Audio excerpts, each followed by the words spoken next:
Birthdays కానీ anniversary కానీ celebration ఏదైనా సెలబ్రేషన్ స్క్వేర్ లోని ప్రైవేట్ థియేటర్స్ లో అన్ని రకాల సౌకర్యాలతో సెలబ్రేట్ చేసుకోండి. హైదరాబాద్ మెట్రో కష్టాల్లో పడిందా? మహిళలకు ఉచిత బస్సు ప్రయాణం అమల్లోకి వచ్చిన తర్వాత నష్టాల పాలైందా? అవుననే అంటున్నారు మెట్రో రైళ్ల CFO ఆర్ శంకర్ రామన్.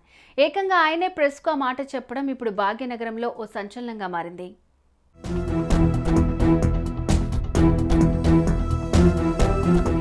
ఒక చోటు నుంచి మరొక చోటికి అనుకున్న సమయానికి ఏమాత్రం అలసట లేకుండా కూల్గా జర్నీ ఇచ్చే మెట్రోకి హైదరాబాద్ జనం బాగా అలవాటు పడ్డారు. అటు ఉద్యోగస్తులు, ఇటు విద్యార్థులు, ఇతర నగర వాసులు మెట్రో రైలు ప్రయాణానికి ఫుల్గా మద్దతిచ్చారు. ఏ తెల్లవారుజామునో లేదంటే లేట్ నైట్లోనో తప్ప మెట్రో రైళ్లు ఎప్పుడూ నగరంలో కలకల్లాడుతూనే పరుగులు పెడుతుంటాయి. ఎప్పుడైతే తెలంగాణలో మహిళలకు ఉచిత బస్సు ప్రయాణం అమల్లోకి వచ్చిందో అటు ఉద్యోగులు కావచ్చు, ఇటు విద్యార్థులు కావచ్చు, లేదంటే ఈ రెండు కేటగిరీలకు చెందని ఆడబిడ్డలు కూడా కావచ్చు, కాస్తంత కష్టమైన నగరంలో ఎంత దూరమైనా బస్సులోనే ప్రయాణించడం అలవాటు చేసేసుకున్నారు. అయినా సరే మెట్రో రైళ్లు మాత్రం కల తప్పినట్లుగా మనకైతే కనిపించలేదు.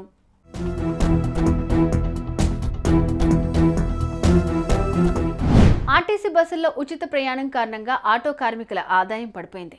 అటు సెట్విన్ బస్సుల ద్వారా ఉపాధి పొందేవారు కూడా ఆర్థికంగా కాస్తంత ఇబ్బందులు పడుతూనే ఉన్నారు.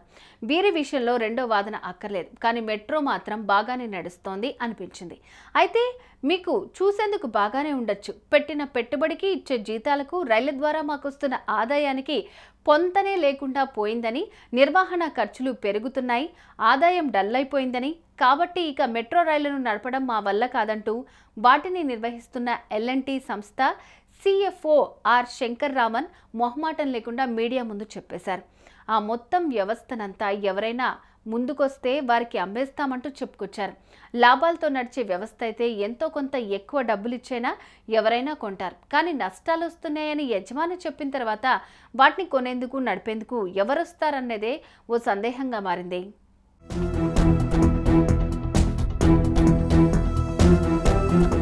పనిలో పనిగా మహిళలకు ఉచిత ప్రయాణం, ఆర్టీసీకి కూడా నష్టం అంటూ ఆయన ఒక మాట అనేశారు. అయితే ఉచితం రాకముందు పెద్దగా సందడిగా లేని సిటీ ఆర్టీసీ సర్వీసులు ఇప్పుడు మహిళా ప్రయాణికులతో కలకల్లాడిపోతున్నాయి. వారు చెల్లించాల్సిన టికెట్ సొమ్మంతా ఆర్టీసీకి ప్రభుత్వం చెల్లిస్తోంది. అలాంటప్పుడు ఆర్టీసీకి నష్టం వచ్చే అవకాశం ఎందుకుంటుందన్న మాటకు ఆయన స్పష్టమైన ఆన్సర్ చెప్పలేకపోయారు. సో ఆర్టీసీకి నష్టం అంటూ ఆయన ఇచ్చిన స్టేట్మెంట్ అంత కరెక్ట్ కాదంటున్నారు రవాణా రంగ నిపుణులు.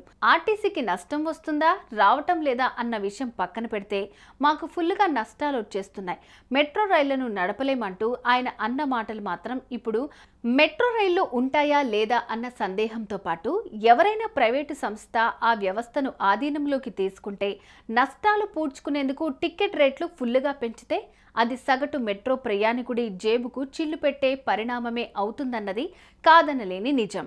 సుమన్ టీవీలో మీ పర్సనల్ అండ్ బిజినెస్ ప్రమోషన్స్ కోసం కింది నెంబర్కి కాంటాక్ట్ చేయండి.